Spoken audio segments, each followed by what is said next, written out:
Дай. Залог.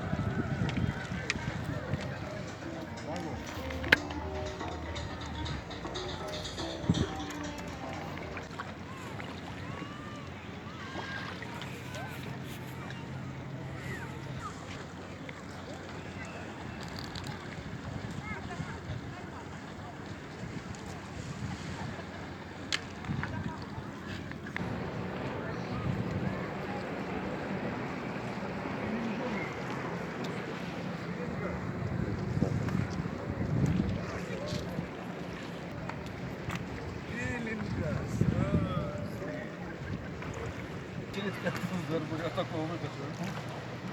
Так мы сидели, блядь, на глубоком еще в те времена советские. У мужиков же там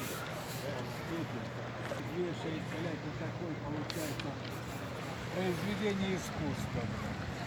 Пришел мужик с Кубани, привез баб на рынок, наверное, шофер на этом, на газоне, блядь, потому что гайка, блядь, привязана к этому, блядь, рузела от колеса, блядь. Вот такие крючки, блядь. Леска, блядь, на что-то маленькое. О, чуларочка, да? Шуларка пришел. Шуларик пришел. Ой. Это было что-то симпатичное. Что-то симпатичное. Хорошая, да. Ох.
Пора домой.